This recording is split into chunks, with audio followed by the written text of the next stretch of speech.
I ask you to have mercy, Mr. President, on those in our communities whose children fear that their parents will be taken away, and that you help those who are fleeing war zones and persecution in their own lands to find compassion and welcome here.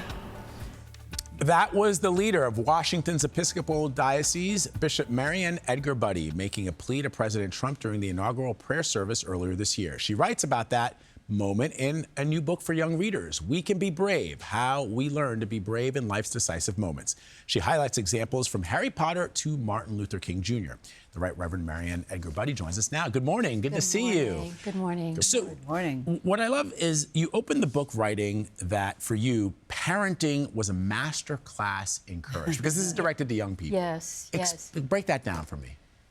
Well, to watch children grow up and to realize that nearly every day they are asked to do something they've never done before from the beginning. And it seems like our Creator has made us so that we can face thresholds of unknowing and things that we've never, ever been asked to do, and then we cross them time and time again. So when they were very young to when they were teenagers facing really hard things, I watched them, sometimes wanting to protect them and not being able to, seeing how they responded when they failed and got back up again. I think it's one of the great privileges of parenting. Well, if they're asked to do something, and I hadn't thought about it until you put in the book this way, whether riding a bike or doing something they've never done before. Young people are asked to do brave things all the time. So do you think that bravery or courage is taught, learned, or is it something we're born with? All of the above. All of the above. It's clearly innate. It's part of the way we are created to move toward things that we cannot do, and we learn it, and we're inspired by others. Yeah. Certainly if we have people around us who encourage, whose life examples we follow. It's all of those things. And that's one of the things I wanted to say. It's a lifelong journey. Yeah, another thing that you say, you write in the book, accepting what we do not choose and cannot change is one of the most courageous decisions we make. I love that. And it's a hard one. It is a hard one. Especially hard when we're young, because we don't want to, who wants to accept the things that we don't want to be true? Yeah. But you know as well as I that some of the most courageous people and the people who made change started by accepting something and then making their life choices from there. One of the most moving chapters in the book is one where you talk about Dr. Martin Luther King Jr. and you illustrate what he used to call dangerous unselfishness.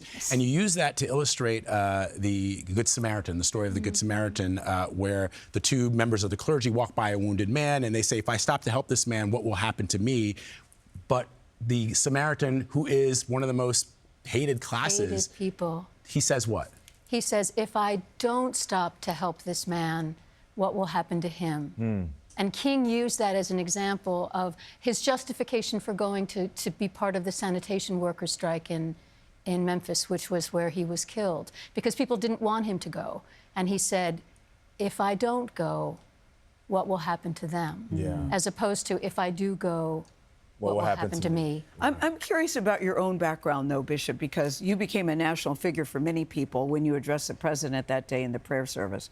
Some people looked at that and said, okay, she's spot on, that's perfection. Other people looked at it and said, how dare her, that's very disrespectful. I would imagine that you gave that a lot of thought before you did that. It's not something that you go and it's sort of off the cuff. What was your intention in that moment, and how did you decide, I'm going to do it here and now? Thank you. My main goal in that moment was to bring the humanity into the room of people who had been spoken of in sweeping, dehumanizing terms, and to broaden all of our awareness, although we all know this, that human beings are not all one thing or the other. So I wanted to do that. And I also knew that many people in our country are afraid. Do you think you made a difference in that moment?